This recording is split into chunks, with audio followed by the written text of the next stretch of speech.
Hello students, I am Dr. Krupa Rasne, professor from Jain College of Engineering, Belgavi. I am going to deal with the topic network and cybersecurity, and I am dealing with module 4 of the subject network and cybersecurity, which is an elective for the 8th semester electronics and communication department. The cybersecurity and network has this syllabus for the module 4, which is cyber network security concepts, and it basically has the textbook Thomas J. Mowbray Security Managing Systems Conducting Testing and Investigating Instruction by Billy Publications. And also I'll be referring this as the textbook for the whole module, and it is also the prescribed textbook, and it deals basically with the first two chapters of cybersecurity of Thomas Mowbray. And we also am going to introduce you to this YouTube, which will give you an interesting view on antivirus versus anti-malware. So the part 1 basically consists of two chapters. The chapter 1 is the executive summary, and chapter 2 are the problems, that is on cyber's anti-patterns. Now moving on to the executive summary, we are going to look at these subtopics: security architecture, anti-pattern, signature-based malware and detection versus polymorphic threats, refractory solution, reputational, behavioral, and entropy-based malware detection. We also will look into anti-pattern, document-driven certification and accreditation, and we'll be looking into anti-pattern policy-driven security. Next, let us look at the executive summary. Effective cybersecurity is a critical capability for the defense and preservation of civil society. So, cybercrime is one of the world's largest and fastest growing categories of crime.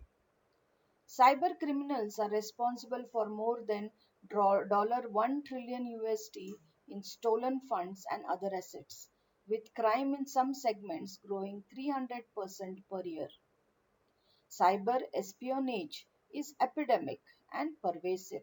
Even the world's smartest companies and government institutions have terabytes of intellectual property and financial assets being lost annually via the internet. Concealed malicious actors even threaten our electrical power grids, global financial systems, air traffic control systems, telecommunication systems, healthcare systems, and nuclear power plants. Chances are good that your current organization is also being attacked right now by cyber criminals like civilian military cyber warriors and global competitors. We are all deeply entrenched in our network. Continuing with the executive summary, if you have information worth stealing, it is likely that the attackers are on your internal network, exfiltrating data from your end users and controlling key administrative nodes. If organizations don't change the way they are defending themselves, identifying information, bank account and credit card numbers, and intellectual properties that define competitive advantage will continue to be stolen. Certainly, hundreds of thousands of technologists with the kinds of skills and education presented in this book will be needed to fully defend civil society. Next, coming to anti-patterns. What are anti-patterns? Anti-patterns employ psychological frameworks for solving problems whose causes involve habitual mistakes. Anti-patterns require a mind shift from the dispassionate mindsets of mathematics and engineering into the judgmental milieu of enterprise architecture and organizational change. Anti-patterns have been summarized as technology is not the problem, people are the problem, but changing people's mind is very difficult.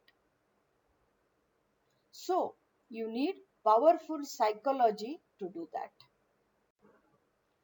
So, in this module of the syllabus, we'll be looking into the basic form of anti-pattern and basic anti-patterns, which basically deal with description of anti-pattern problems and a description of an improved solution called a refractored solution.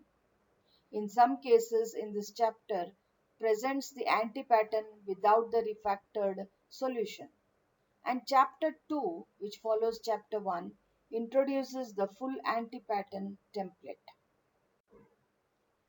Moving on to security architecture, the cybersecurity crisis is a fundamental failure of architecture. Many of the networked technologies we depend upon daily have no effective security whatsoever. The architecture of the internet and the vast majority of deployed software create significant opportunities for malicious exploitation. It is worth that if infrastructure and software technologies were engineered properly, they would be built to withstand known and manage unknown risks, and they would be significantly more secure than current day technologies. The following section begin the discussion of cybersecurity anti-patterns, which include some of the most significant cybersecurity challenges. That is, they would be built to withstand known and manage unknown risks, and they would be significantly more secure than current day technologies. So, in the executive summary, we have looked into the security architecture, and now we'll be looking into anti-pattern signature-based malware detection versus polymorphic threats. These are the other subsections we'll be looking into for the next lecture. Now coming to anti-pattern signature-based malware detection versus polymorphic threats. The conventional wisdom is that all systems with up-to-date antivirus signatures will be safe. However, many popular antivirus solutions are nearly obsolete, with many missing the majority of new malwares.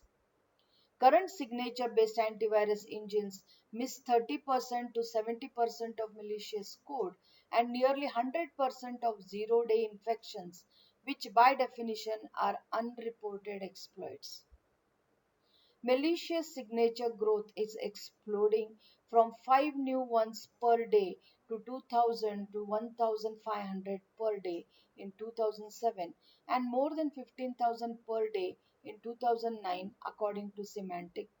And now it may be still more, which is an average of 200% to 300% cumulative growth per year. Malware variability has grown so rapidly that signature based detection is rapidly becoming obsolete. Also, each security industry vendor has its own sensor network for gathering and monitoring malware.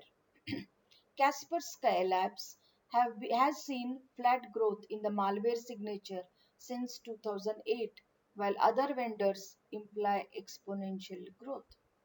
Somewhere in the middle lies the truth.